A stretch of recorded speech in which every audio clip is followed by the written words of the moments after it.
Boa noite. No país por onde vamos viajar, as casas mais simples convivem com palácios monumentais.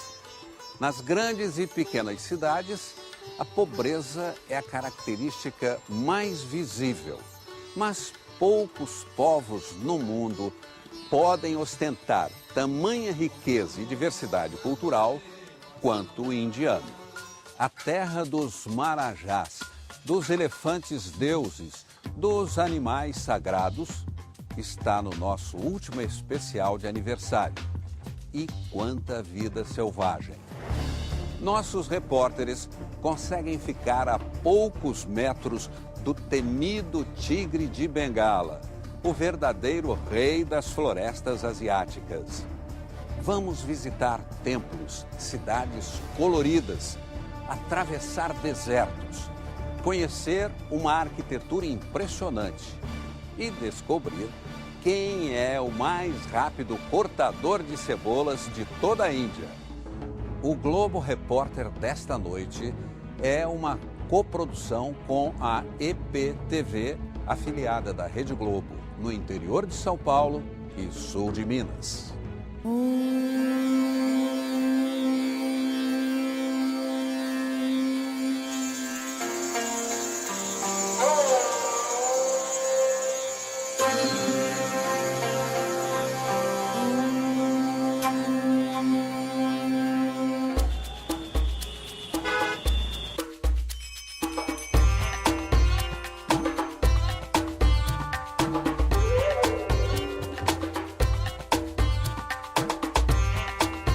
Antiga e moderna, pobre e cheia de ostentação, selvagem e superpovoada.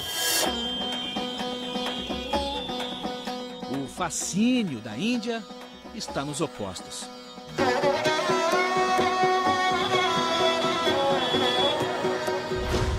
É o segundo país mais populoso do mundo, 1 bilhão e 300 milhões de pessoas, quase 7 vezes mais que no Brasil. E toda essa gente vive numa área equivalente à região norte do nosso país. Por isso, algumas cidades têm esse caos urbano diário. Mas a Índia é um caminho de contrastes.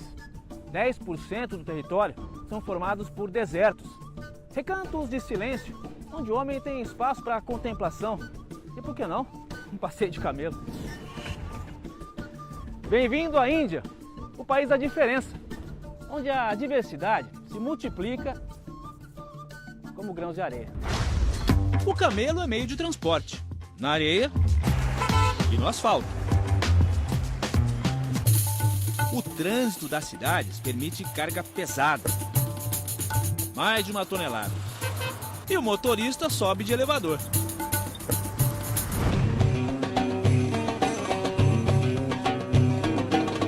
No estado do Rajastão, as surpresas estão na pista. E o motorista tem que dar seus pulos.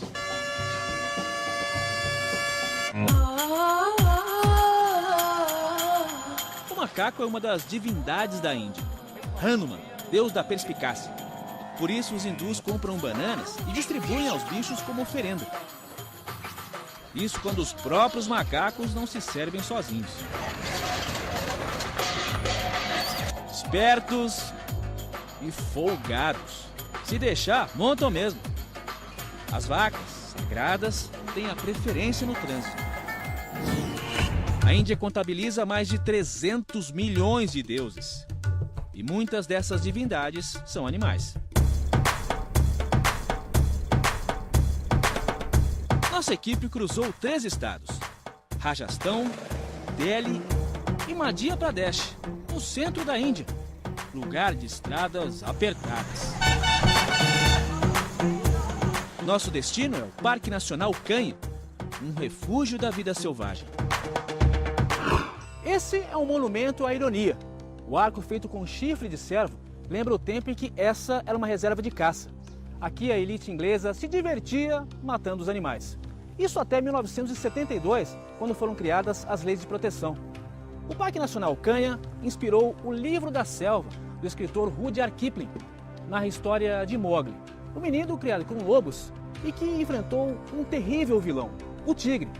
E é exatamente atrás desse animal que nós vamos agora, já sabendo que de vilão o tigre não tem nada. Nós é que estamos invadindo o espaço dele.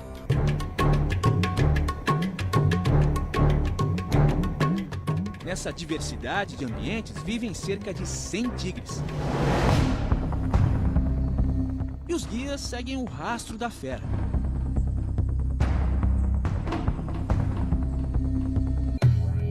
Logo entendemos por que existem tantos felinos. O cardápio de presas tem muitas opções.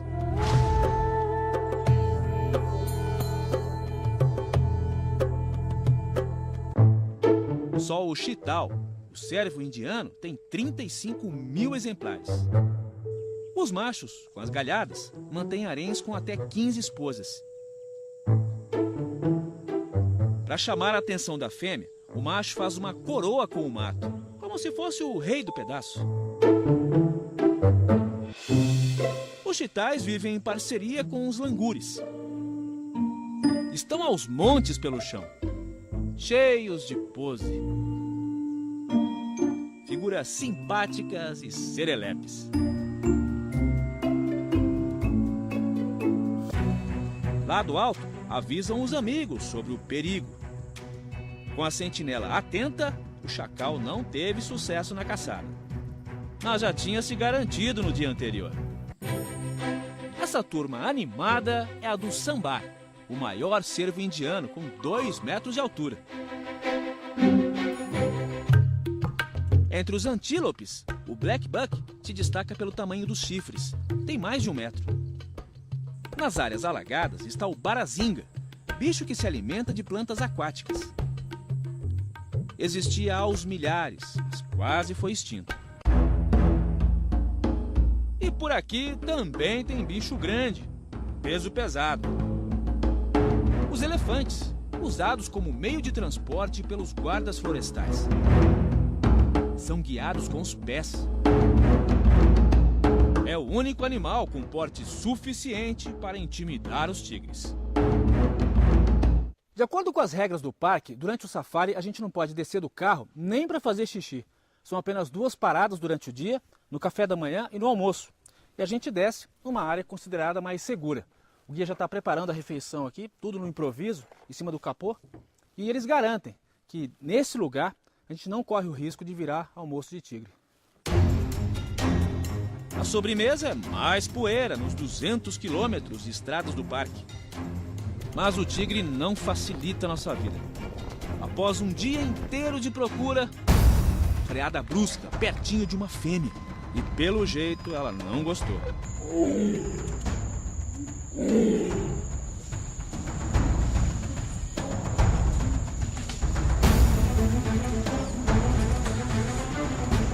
Nosso guia está afastando o carro, porque o bicho está muito próximo e começa a ficar perigoso. Ele encara a gente e vem mesmo. Finalmente, o tigre está cruzando o nosso caminho. É uma fêmea.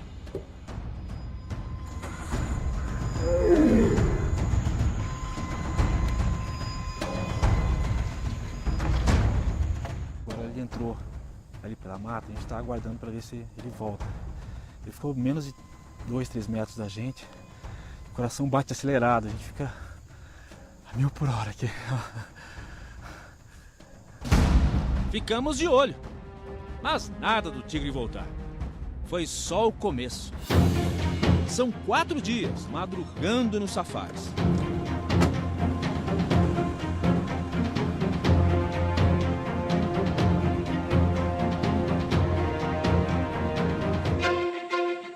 O sol aquece a planície indiana e desperta a vida.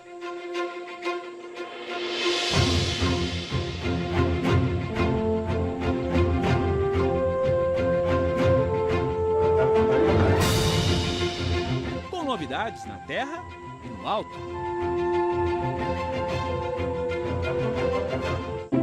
Entre as 300 espécies de aves, a elegância do drongo-rabo de raquete. E as cores do kingfisher, uma das aves mais populares da Índia. Seguimos pelas trilhas da floresta. E a movimentação dos bichos dá o alerta. Os guias se agitam. Dessa vez, um macho surge diante de nossas lentes. Tem mais de 1 metro de altura e impõe respeito. Agora podemos ver os detalhes das patas que caminham para dentro. E por onde ele anda, demarca o território.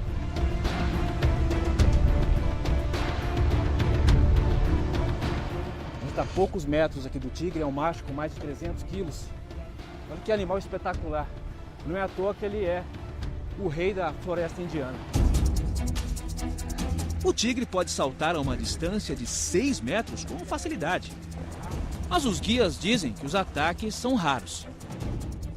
E a força da mordida chega a 200 quilos. Sabe se camuflar como ninguém.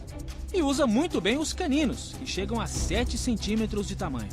As garras afiadas são fundamentais nas caçadas. Um adulto macho chega a comer 40 quilos de carne num só dia. Mas a emoção vira medo quando o tigre muda a expressão. Parou, tá encarando a gente aqui. Momento de tensão. Não é brincadeira, não. Por sorte, o olhar atravessado tem outro endereço. Macho e fêmea cruzam o mesmo caminho e se aproximam aos poucos.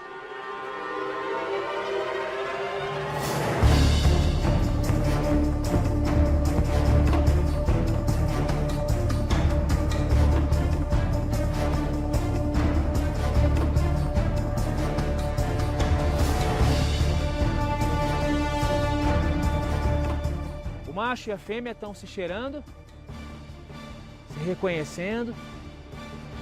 A gente está em pleno período de acasalamento. Pode ser que dê namoro ali.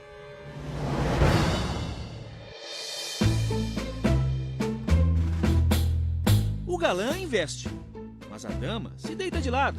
Tipo, hoje não, tô com dor de cabeça. O tigrão tenta mais uma vez e leva outro fora. Não deu namoro. Mas se ela tivesse no período fértil, seriam 60 vezes por dia, durante uma semana.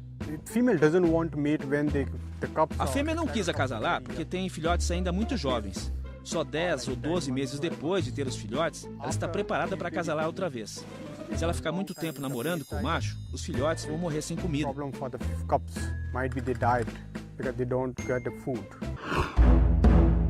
A estimativa de tigres na Índia era de 100 mil no século XIX. Caiu para 40 mil na década de 70. Hoje são 2.200, de acordo com o projeto Tigre do governo indiano.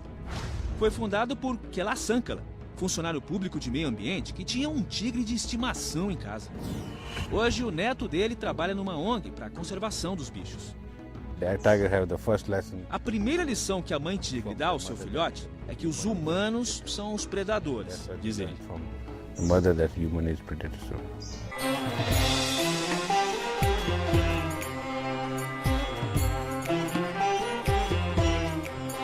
Ao redor do parque cheio de tigres, não existem cercas.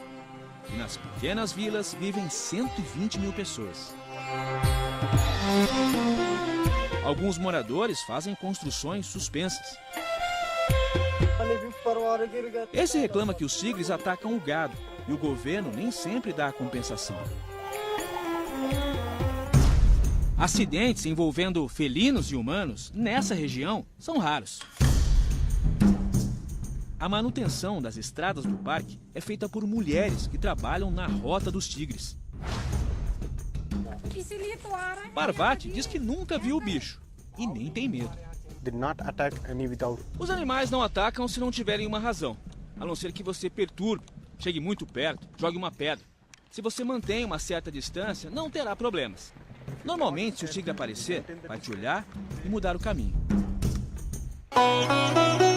No país da diferença, homens e bichos tentam conviver em harmonia. cada um defendendo seu espaço.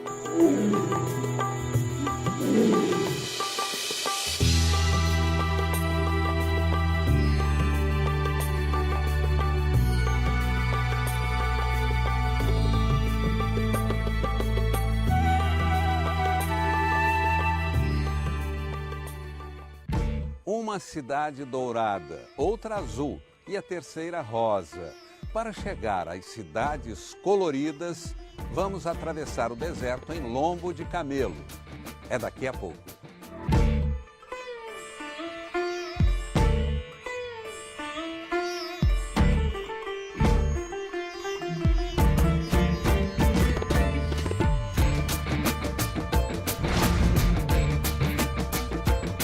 No oeste da Índia, um horizonte redesenhado ao sabor dos ventos. O deserto de Thar. Quase 500 quilômetros de areia e silêncio.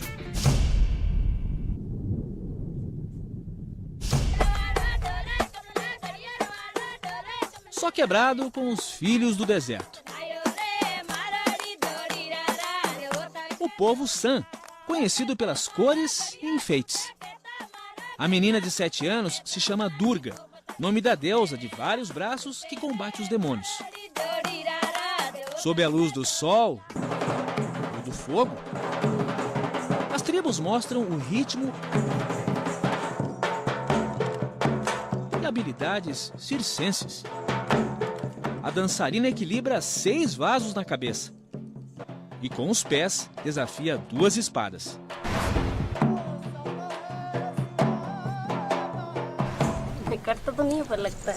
Lila diz que não se machuca porque já está acostumada.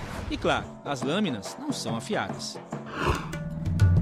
Na rota do deserto,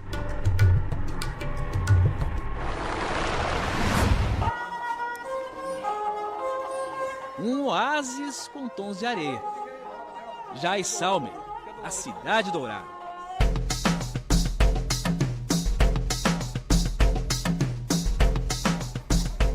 Foi fundada no ano 1156 por um Rajput, um guerreiro, segunda casta mais importante da Índia. Conserva uma arquitetura com ares medievais. Há 9 séculos, Jaisalmer era uma importante rota da seda, mas hoje vive do turismo, graças às construções feitas com arenito dourado, material encontrado em grande quantidade por aqui. Esse é um dos poucos lugares do mundo onde parte da população vive dentro de uma fortaleza, a Gigante de Pedra. No alto da colina, a fortaleza é soberana. Erguida em pedra sobre pedra, a sentinela do templo preserva os canhões, templos e casas onde mora gente como o seu Noami. O senhor de 67 anos conta que várias gerações da família dele moraram aqui. E como é uma fortaleza, é muito seguro viver nesse lugar. 30% da população de Jaisalmer moram dentro do forte. E as pedras de arenito também viram arte. Davison leva 5 dias para esculpir os trabalhos feitos como na antiguidade. Assim, ele ajuda no orçamento da família. O menino de 13 anos fala o Marvari, um dos 400 dialetos da Índia, mas entende um pouquinho de inglês. Congratulations! Daniela! Daniela!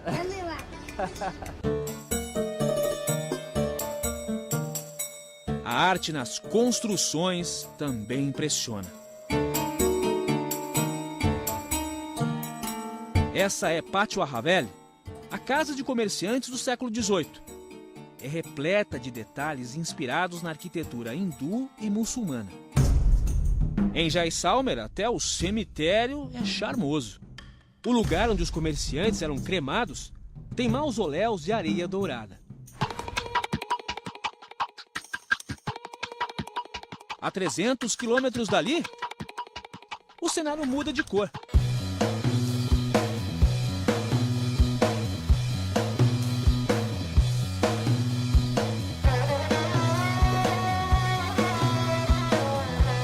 Na cidade de Jodhpur, tá tudo azul. Se usa cal e anil para pintar as casas porque nessa região faz muito calor. O cal se usa para refrescar a casa e o anil contra os mosquitos e outros insetos, como um repelente. O azul também identificava a casa de um brahmane, um sacerdote, mais alta categoria na hierarquia das castas. Por isso são comuns os pequenos templos e cerimônias. O sino toca o espírito. Os sacerdotes passam uma mistura de leite, sândalo e ervas na testa. Durante 3 horas seguidas, repetem mantras. Dão iogurte com água do rio Ganges para Shiva, o deus da destruição e da transformação. Gopishkan Joshi explica que o ritual se chama Abhishek, o banho dos deuses. É feito toda segunda-feira. O ponto de encontro de Jodhpur é o Sardar Market, o mercado que lembra um camelódromo. Na praça, a herança do domínio britânico é um cartão postal, mas não é o único. A 120 metros de altura, o Monte Rochoso se confunde com o Forte Mehrangar. Construído durante 4 séculos, tem a dimensão do poder dos Marajás, os antigos reis. É um complexo com vários palácios, tem que andar bastante. Aqui viveram 24 Marajás, cada um com seu estilo preferido de arquitetura. E dessa mistura estão o charme e também a imponência do lugar. O complexo tem arquitetura hindu e mogol, invasores muçulmanos. São vários palácios, onde viviam os Marajás e a família. Com toda a ostentação. Esse ambiente é decorado com 80 quilos de ouro maciço. O guia explica que é o Palácio das Flores, o lugar de entretenimento do Marajá. Aqui as dançarinas faziam apresentações para o rei e os convidados. As rainhas eram proibidas de entrar. O Marajá Takatsin, que viveu no século XVIII, se casou com 30 mulheres e tinha mais 31 concubinas, as extraoficiais. Para decidir quem iria passar a noite nos aposentos do Marajá, as mulheres participavam de jogos como ludo. O dono do harém teve 48 filhos e todos os descendentes viveram no forte. As esposas dos Marajás eram chamadas Maranes. Quase não apareciam em público e eram carregadas por vários homens num transporte fechado, uma das atrações desse museu. De acordo com a tradição, quando o Marajá morria, as Maranes se sacrificavam. No dia do enterro, elas acompanhavam o corpo do marido por esse trajeto que nós estamos fazendo. Iam distribuindo as joias que ganhavam. Na cremação do corpo do rei, as esposas se atiravam ao fogo, mas antes deixavam a última recordação, a marca das mãos nessa parede, a prova da fidelidade.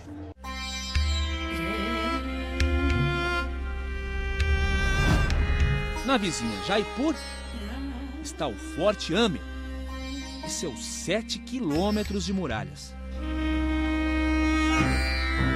Para chegar à fortaleza, o veículo é o mesmo dos antigos reis. Passamos pelo lago e um jardim suspenso.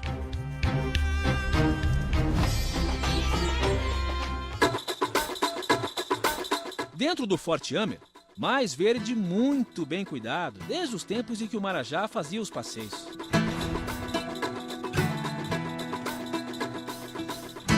Relíquias arquitetônicas do século XVIII, época em que a Índia tinha 600 reis.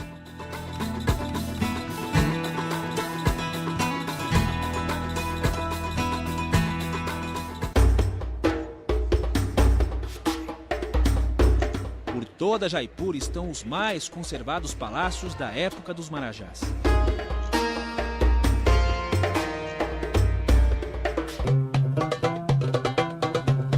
Como cada cidade tem uma cor, aqui a tradição é esse marrom desbotado, que eles chamam de rosa.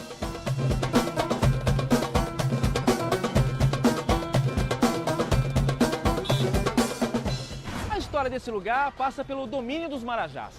A cidade rosa ficou assim por determinação do Raja Mansingh. Em 1876, ele recebeu a visita do príncipe de Gales e pintou todos os prédios da mesma cor para causar uma boa impressão. A esposa favorita do Marajá adorou o resultado e convenceu o marido a criar uma lei onde ninguém mais poderia mudar a cor dos prédios. Mais de 140 anos depois, a cidade rosa continua impressionando os visitantes. O Palácio dos Ventos é a construção mais icônica de Jaipur. Nas janelas cheias de furinhos, as mulheres dos Marajás acompanhavam o movimento das ruas, sem serem vistas.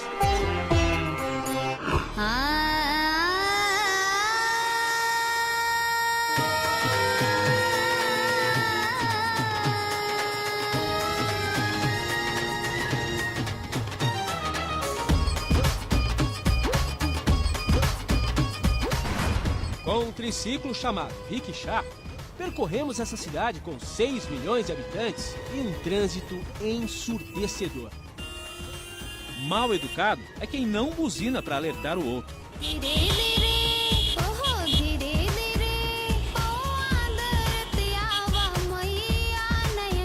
Abdul Sharik, que já morou no Brasil, diz que o barulho não incomoda. Nós estamos acostumados com isso, né? Como que acostuma com isso? Porque nós nasceu aqui e todo dia nós passeamos na rua e todo mundo buzinando. Quem acelera a economia de Jaipur é a produção de tapetes. Um trabalho artesanal e demorado.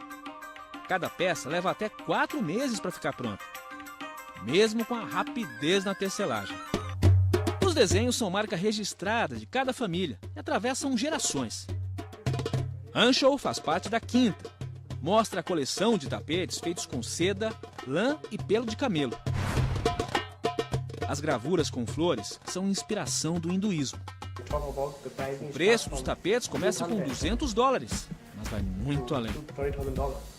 $20,000? Yes. $20 mil um tapete? Yes. Ele está dizendo que tem tapete aqui de $20 mil. Anshul nos mostra a raridade. Está me dizendo aqui que esse tapete foi feito durante 18 anos por uma única pessoa. Ele é todo trabalhado aqui nos detalhes. Os desenhos representam as flores do deserto. E os detalhes também podem ser vistos no verso do tapete. A grande quantidade de nós é a prova de qualidade. On the wall? É uma obra de arte para ficar exposta na parede, como um quadro, e não no chão, diz o gerente. Nem os excêntricos marajás pisariam num tapete tão caro.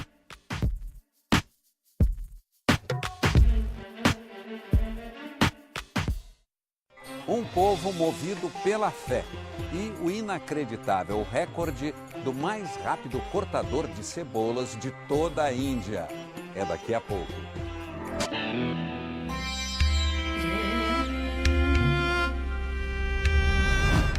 A fé move a Índia. Berço do budismo, jainismo, hinduísmo. Religiões ligadas à crença de karma e reencarnação. Mais de 80% da população é hindu, terceira maior religião do mundo. Entre os milhões de deuses, alguns são mais populares, como Gangor. Gangor é a deusa para quem as mulheres solteiras fazem orações pedindo um noivo bonito e bem-sucedido. Quem não conseguiu nada com Santo Antônio no Brasil, pode tentar com ela, né? Quem sabe? A segunda maior religião é a muçulmana. Mesmo após a divisão com o Paquistão, para onde foi a maioria islâmica. A mesquita Jama Masjid, em Nova Delhi, é uma referência. Construída em 1656 pelo imperador mogol Shah Jahan, o mesmo do Taj Mahal, pode receber até 25 mil peregrinos. Só 3% da população indiana é adepta ao cristianismo. Este é o Gurdwara Bangla Sahib, o templo da religião que mais cresce na Índia, o Sikhismo. São 20 milhões de seguidores no país. Para entrar, é preciso cobrir a cabeça, purificar os pés e as mãos. A construção é revestida de mármore, prata e ouro. Mas o alicerce é a fé. Orações e hinos de louvores durante o dia todo. Os seguidores oferecem dinheiro e devoção. Todos veneram o 11º guru do sikhismo, Granth Sahib. Mas se engana quem acha que é uma pessoa. O guru é um livro escrito por outros mestres. Guarda os ensinamentos da religião e prega a adoração a um único Deus. É reverenciado durante o dia e à noite dorme num espaço que também é sagrado para os Sikhs. Os discípulos são conhecidos pelos turbantes. 8 metros de tecido para esconder os cabelos. Jurra Singh diz que leva de 10 a 15 minutos para colocar o turbante. No sikhismo não se corta o cabelo nem a barba. Bebida alcoólica e cigarros são proibidos.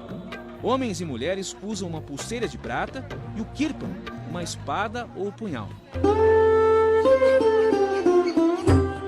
Do lado de fora do templo está o Sarovar, o lago de água sagrada. No século XVII, Delhi enfrentou grandes epidemias de cólera e varíola. E segundo os seguidores do sikhismo, nessa região havia uma fonte, onde quem se banhava ou tomava da água alcançava o milagre da cura. Na década de 70 foi construída essa enorme piscina, que virou o ponto de peregrinação dos devotos. De acordo com a religião, quem se molha aqui lava o corpo e também a alma. Essa família é hindu, mas frequenta o templo Sikh. Dizem que a água é milagrosa e cura. Eu sou hindu, mas também creio nisso. Afinal, o sikhismo nasceu do hinduísmo, diz Anjali. No restaurante Sikh, enormes tachos preparam alimento para mais de 2.000 pessoas todos os dias. Trabalho feito por voluntários. Como Amar Singh, cortador de cebola mais rápido da Índia. Está me dizendo aqui que ele cortou só hoje 80 quilos de cebola. Também com essa rapidez toda, né? A gente está com o timer aqui para ver quantas cebolas ele corta aqui, em quanto tempo. Tem 1, 2, 3, 4, 5, 6, 7, 8, 9, 10, 11, 12 cebolas. Tem 12 cebolas, vamos ver em quanto tempo ele corta. Vou marcar aqui. Ready? Ok.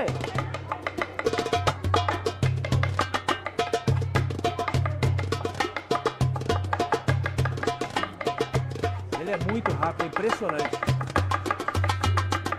12, opa! Olha o tempo aqui, ó. Cortou 12 cebolas em 53 segundos. É um fenômeno. Ele tem Singh no sobrenome, como todos os Sikhs.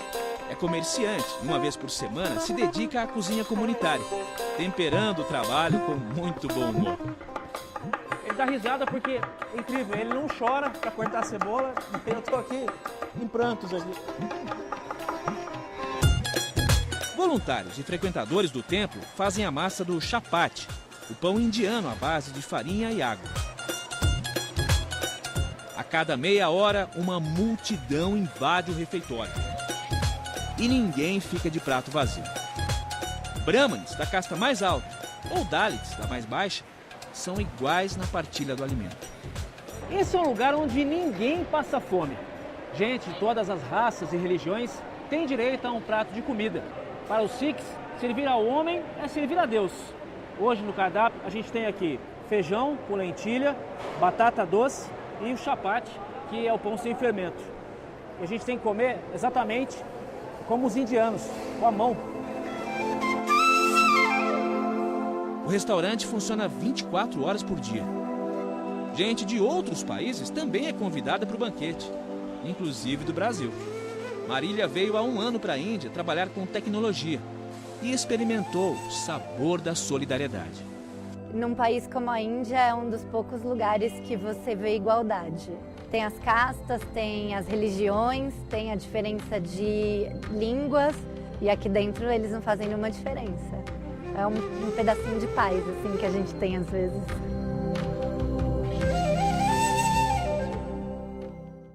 Vamos entrar na casa de uma família indiana e o sufoco do nosso repórter com o convite do encantador de serpentes. É no próximo bloco.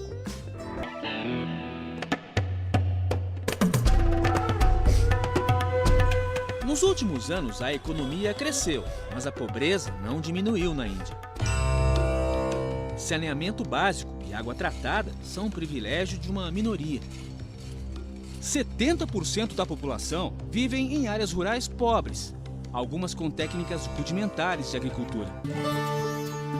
Nessa casa do povo Gondi, em Madhya Pradesh, moram 8 pessoas. Nas panelas, só lentilha e arroz doado pelo governo. Uma das filhas do casal pagou Onti, de 18